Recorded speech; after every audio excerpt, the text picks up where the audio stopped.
So welcome you all Yeah. for this new study through our virtual classes. God's works are wonderful, isn't it? So let's open our Bibles to Book of Genesis. We can read from chapter 1 verses 1 to 2. Book of Genesis, chapter 1 verses 1 to 2. In the beginning, God created the heavens and the earth. Now the earth was formless and empty. Darkness over the surface of the deep, and the Spirit of God was hovering over the waters. Let's look to God in prayer.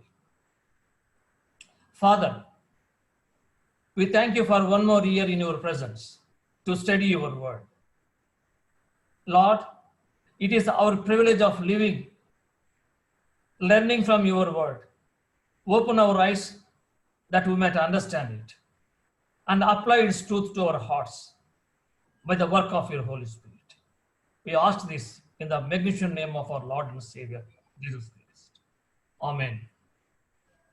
So,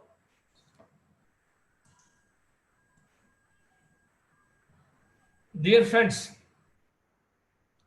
here are some of the questions for you. Where did we come from? How did we get here? What is our purpose?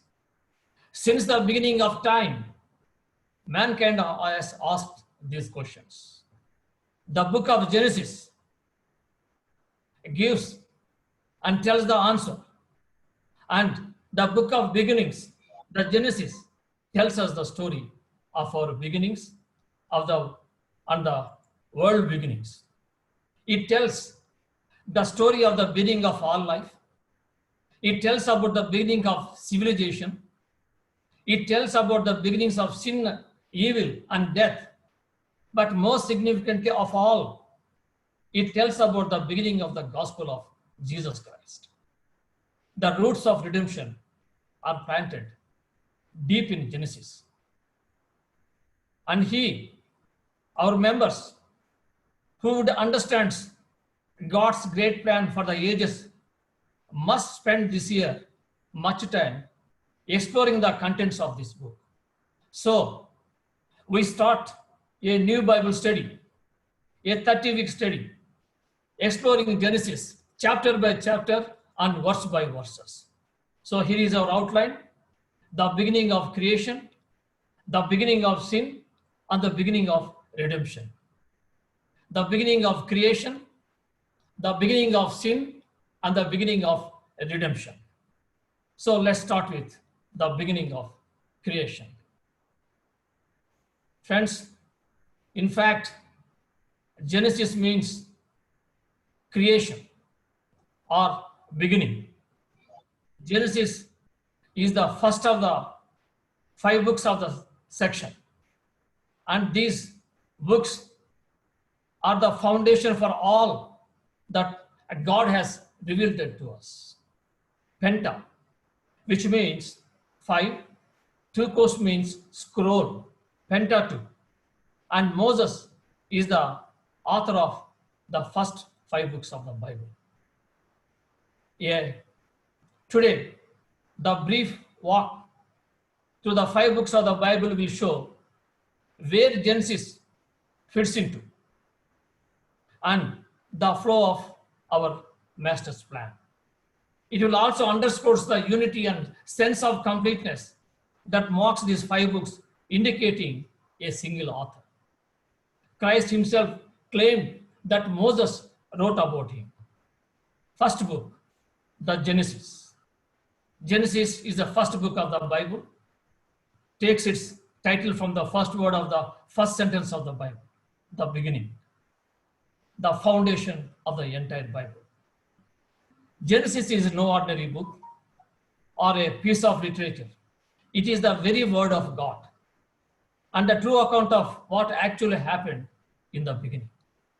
And Jesus himself refers to Genesis in the first 11 chapters, at least 6 different times. Next comes the book of Exodus, the book of salvation. Exodus traces the deliverance of Israel from cruel oppression in Egypt, and Leviticus the book of worship and purification. It is God's detailed instruction for worship and sacrifice, for the priesthood and for individual purity.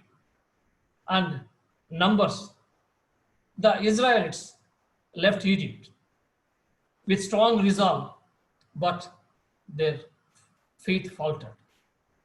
Now, Numbers tells us of the 40 years God made them wander in the desert until the faithless generation has died. And the final book, Deuteronomy, also known as the Book of Review. This book looks back on Israel's experience before concluding with the farewell address of Moses. This book of beginning also tells volumes about God, the one who had no beginning. And this slide on the screen now shows how we will study Genesis.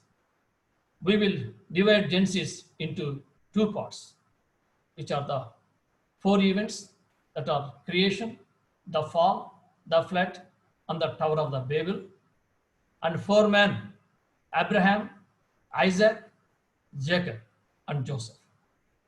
As we look at these 4 beginning events and 4 patriarchs leaders, we will focus on the insights this gives us about knowing God. In the beginning, God. These opening words of Genesis gives us a profound insight into the nature of God. First, God is the ultimate being. Before there was time, there was God. Before there was nature, there was God. Before there was history, there was God. Before there was life, there was God. Before there was a universe, there was God. To all men, ancient and modern, who think they know how the universe was formed, the Creator asks these questions. Job 38:4. Where were you when I laid the earth's foundation? You were not there. I was not there. Charles Darwin with his theory of evolution was not there. Only God was there. And he alone knows and reveals the history of origins. He does so in the first book of the Bible. In the beginning, God created. All the beginnings God created. God, the only God, is the one who creates. Not angels, not demons, not Satan, but only God. To create is exclusively an act of God. Genesis, friends, is not a myth, but a history. So, with this in mind, listen to what the Bible itself says about those who turn to the myths. Command certain men not to teach false doctrines any longer, not to devote themselves to myths and endless genealogies. These promote controversies rather than God's work, which is by faith. Next, in the beginning, God created. What did He create? The heavens and the earth. The heavens and the earth is just another way of saying everything. In other words, the entire universe comes from God's hand. In these 10 brief words of these words, we are plunged with magnificent suddenness into our world of time and space. The Bible traces the origin of all living creatures and things back to the living God. So, verse 1 informs us that God created everything. And verse 2 then focuses on the planet Earth. So, it was the one thing, friends. Genesis 1:2 says, now the earth was formless.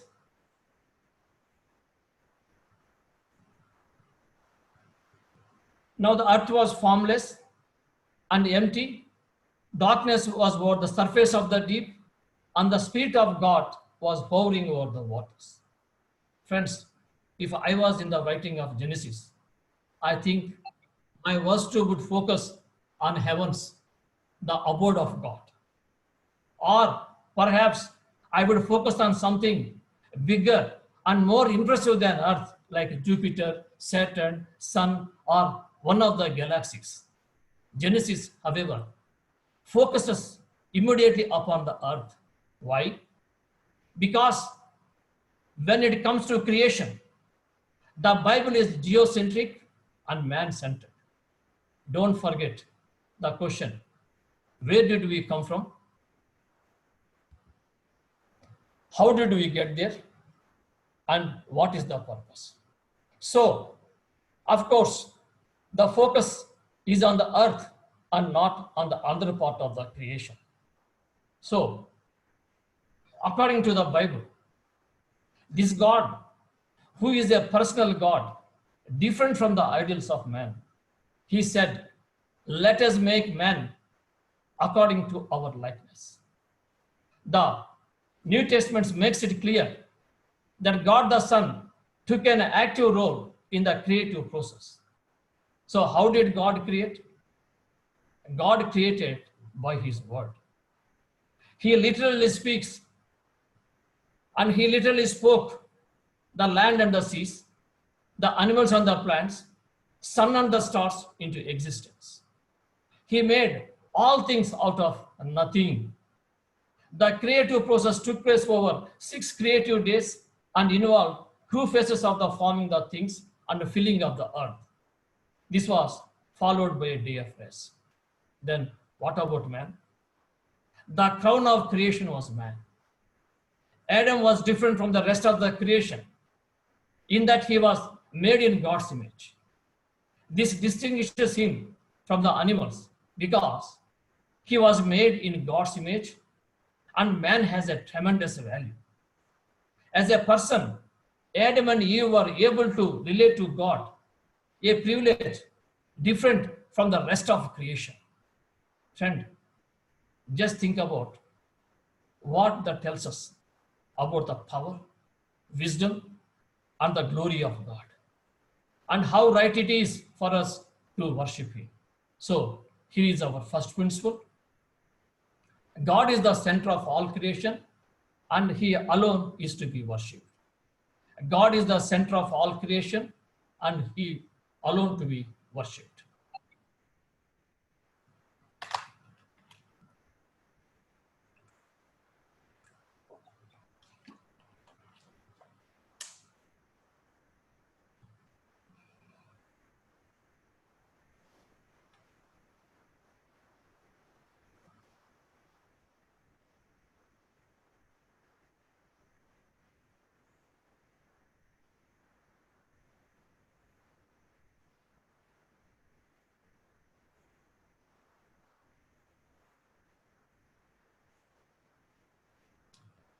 So, dear brothers in Christ, seeing God through the creation story in the incomparable act of creation, we see the reality of an all-powerful God, a God of immeasurable knowledge, reason, and consistency.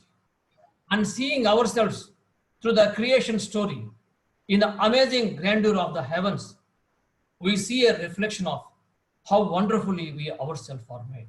Friend, now let me ask you a question as kindly as I can. Is your life in chaos? If it is, then there is really only one solution: God. Only God can make a new creation of your life, turning your chaos into order. He does this through his son Jesus Christ.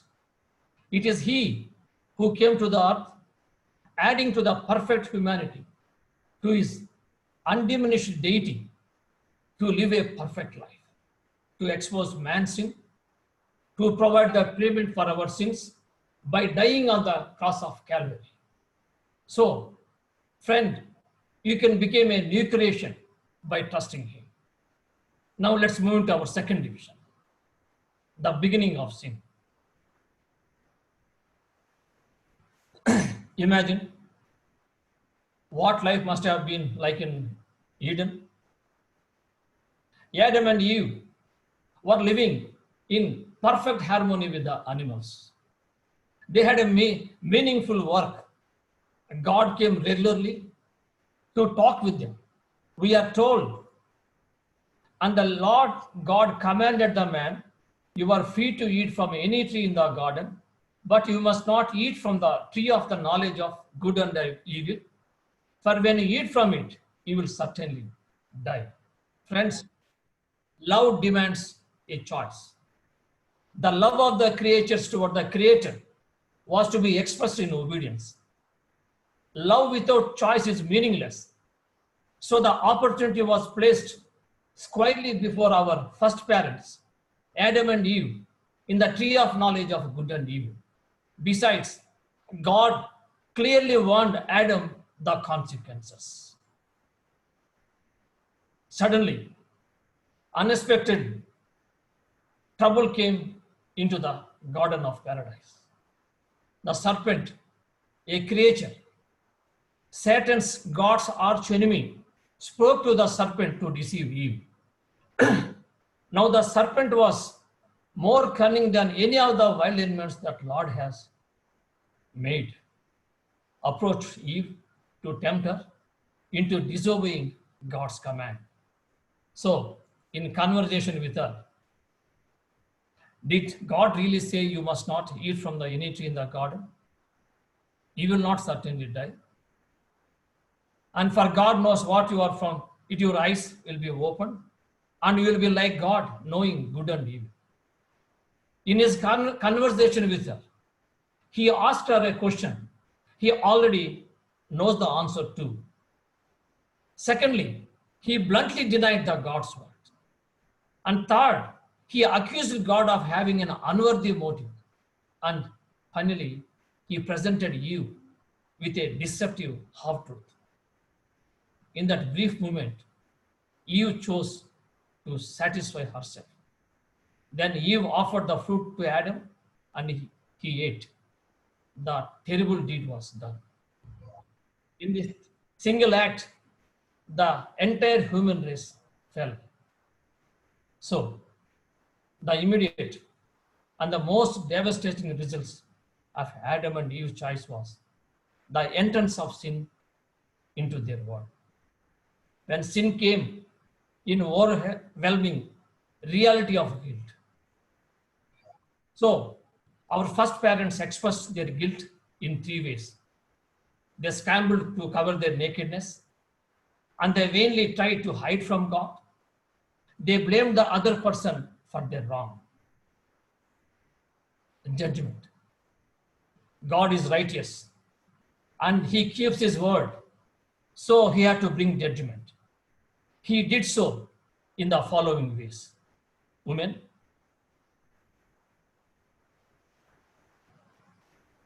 would have pain in childbirth, be dependent on her husband, and be under his rule. And the serpent was cursed by God and forced to crawl on the ground. And enmity was put between the Eve and the serpent, and ultimately between his seed, that is the ungodly, and her seed, Jesus Christ. Finally, the serpent was told that even though he would bruise Christ's heel in death, Christ would bruise Satan's head in the final defeat. Next comes the man.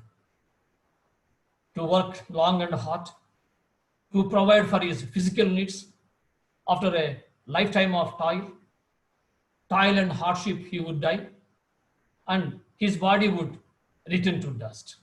Next, the ground was cursed because of sin. It would produce certain plants that would make growing things more difficult for Adam. Friends, the consequences of the fall was illustrated dramatically in the first two sons born to Abel and Eve. Born to Adam and Eve. When Abel's sacrifice pleased God because of his faith, Cain, the older, was so furious that he killed his brother. Perhaps the worst of sins, murder, was committed, the first of Adam's race, in the first family. Friends, look at how quickly, how deeply, how disastrously man had fallen. These are the dark chapters. Man had started so high, so near the heart of God, but now he had fallen into trouble, disgrace, and confusion. Now he needed rescue. The Lord saw how great the wickedness of the human race had become on earth, and that every inclination of the thoughts of the human heart was only evil all the time. The Lord regretted that he had made human beings on the earth, and his heart was deeply troubled. Fortunately, God is not finished with us. One man, Noah, founded favor with God. God told Noah he was going to send a flood. God told Noah to build an ark. So Noah built, and Noah waited for 100 years or maybe more. And as for 2 Peter 2nd chapter, Noah preached all this time, and as far as we can tell, he only converted. The only converts were his own family. Then then God spoke again. Noah was told to come into the ark because of the coming flood. When the flood did come, as this went on for 40 days and 40 nights, finally the flood stopped. Everything on earth was covered by water, and sadly, every living thing on the face of the earth perished. But God remembered Noah and all the wild animals and the livestock that were with him in the ark. Friends, maybe today you need assurance that God has forgotten you. So that is the point of Genesis chapter 8. Listen to verse 1 in the first part one more time. Not just Noah, but the animals too. And we can certainly draw comfort from this. If his eyes are on the sparrow, then his eyes is certainly on you as well, because you are worth more than sparrows. Friend, in the faith and obedience of Noah, we are given a model for our own relationship with the Lord. In the new beginning for the mankind, after leaving the ark, we see reflected our own opportunities to start afresh with God. And here is the fourth event, the Tower of Babel. When the ark came to rest, mankind entered a new era. Friends, here was a chance for a new being to walk in God's pathway, experiencing his blessings. But once again, that was not the case here. This chapter tells us an all too familiar story of degeneration and decline. As they scattered from the ark, there's one significant event includes they decided to building a city. So what is the great deal about that? Verse 4 reveals three sins. Come, let us build ourselves a city with a tower that reaches to the heaven, so that we could make a name for ourselves. Otherwise, we'll be scattered over the face of the whole earth. Verse 4 reveals three sins with the building project on the Shinar. Today that is Babylonia. First, they were building a city, a tower, and a name for themselves. Their scheme to build a tower was wrong for two reasons. First, it was an expression of pride. Secondly, it is the violation of God's command to fill the earth. Now, the construction began, but suddenly In the midst of all their activity, God stopped their ambitious undertaking. God acted by separating mankind in two ways. He made them speak different languages. He scattered them across the earth. Friend, do you hear the message that comes to this consistently in Genesis? God does not allow sin to go unpunished.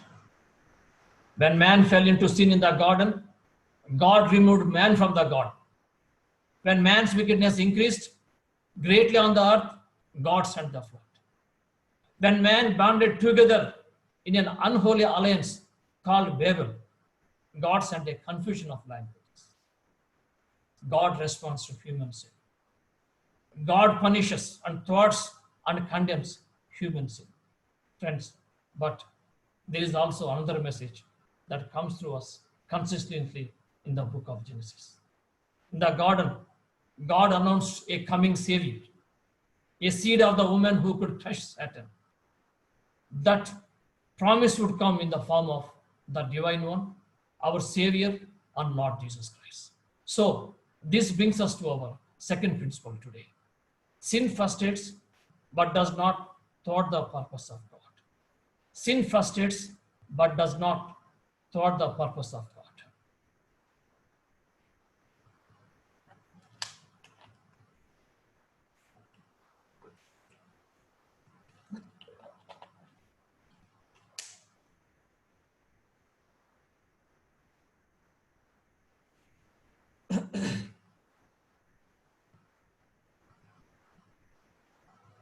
So, dear beloved, this principle, sin frustrates but does not thwart the purpose of God. Sinful man thought he could find God on his own, forgetting that God needs to seek him out, as we see with Adam and Eve in the garden, and needless to say, the people of Noah's day, and Babel failed in reaching God. Friends, today we live 5,000 years after these events in history, in a different time, in a different culture, and in a different location. But the sins today are the same. Are they? But the question you and I must ask is, have you learned the lesson of these events? Have you learned the great achievements are not the same as God devotion to the Lord? Have you recognized that the greatest achievements of men cannot compare to the greatness of God? Have you been reminded of how quickly we turn away from the one who loves us and desires us to lead us to the life we have been looking for? Friend, in what direction are you moving? Unless you are moving towards God and Christ, your works will not survive. Remember, and make sure that your hope from heaven is based only on God's grace through the cross of Christ, not on anything else in yourself. So let's move into our third division, the beginning of redemption. So, chapter 11 of Genesis closes with man once again in a state of spiritual decline. But once again, God stepped in. He singled out a man, Abraham. His name would later be changed to Abraham, who obeyed God. And Genesis 12th chapter records God's final initial call to Abraham. Here is what he said. The Lord said to Abraham, "Go from your country, your people, and your father's household to the land I will show you. I will make you into a great nation, and I will bless you. I will make your name great, and you will be a blessing. I will bless those who bless you, and whoever curses you, I will curse, and all people on earth will be blessed through you." God promised to bless all families of the earth through Abraham. Friends, this was the gospel preached beforehand to Abraham, the seed by which all nations would be blessed in Christ. Abraham's stalwart faith and exemplary obedience are the high point in the history of man.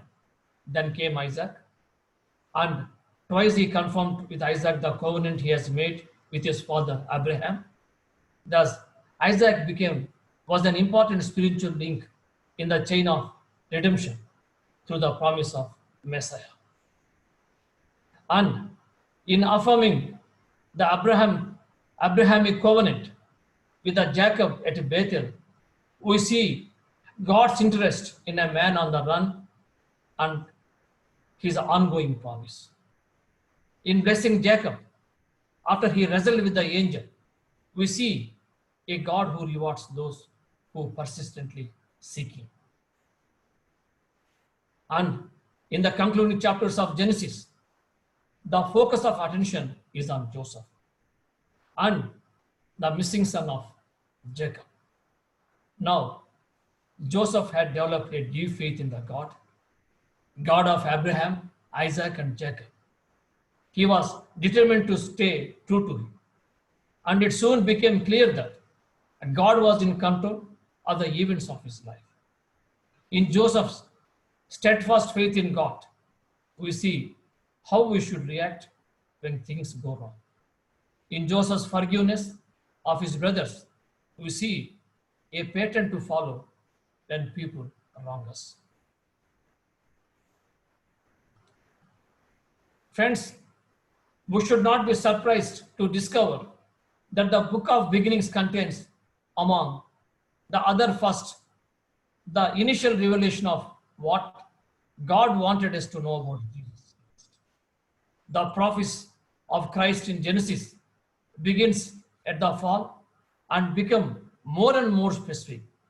He would be born of the seed of woman. He would be the line of Seth. He would descend from Shem. He would be a descendant of Abraham. He would be a son of Isaac. He would be of Jacob, not Esau. He would be of the tribe of Judah.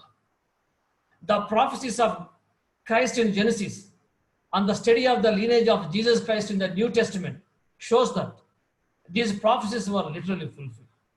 Friend, in the fullness of time, God again broke into human history, into sinful human history, in order to redeem a people. Friends, the story of God's work in redemption began long ago, but it is still unfolding today. And this is your story. You are a slave to your sin.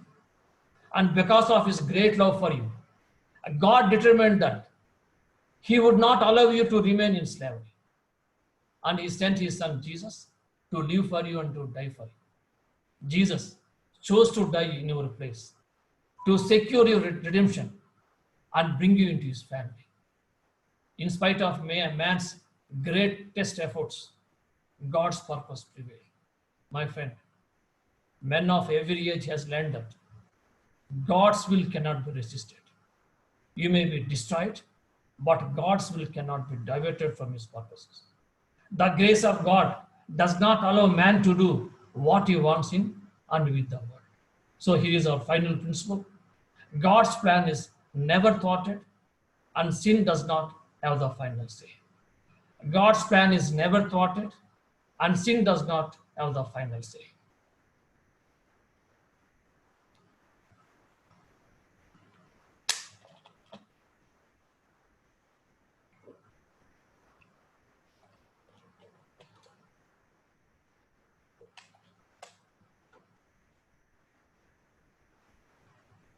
God's plan is never thwarted, and sin does not have the final say. Yes, in unmistakable terms, the book of Genesis points forward to the coming of Jesus Christ as our sacrifice for sin, our ark of salvation from the righteous judgment of God. Friend, how do you respond to this book of beginning? The evidence for its authority and accuracy is too strong to take it lightly. So this year, we cannot take this be merely a book of Jewish legends or hero stories or some myths. This is the work of God in redemption. Friend, does this story seem to be good to be true? Are the circumstances of your life so difficult that you have assumed that God does not care about you or know what you are going through? Do you feel as though God has forgotten about your circumstances? Friends, right now, place your trust in Jesus Christ as your Savior. The Bible says, "For as in Adam all die, even so in Christ all shall be made alive." In Christ all shall be made alive. Let's pray. Dear Heavenly Father, Lord, this is our beginning. The book of Genesis is about our shared beginnings. All of history starts in Genesis. Lord, your word brings death to life. This life-changing news starts in Genesis. This year, grant that the great transformation takes place for many of these in this room or in these virtual classes, out of darkness into your wonderful light. Dear Lord, you are the only Redeemer of God's elect. So be our Redeemer. Lord, we pray this in Jesus' magnificent name. Amen. Thank you, friends. We'll see you next week. Amen. Amen. Amen. Amen. Amen. Thank you very much.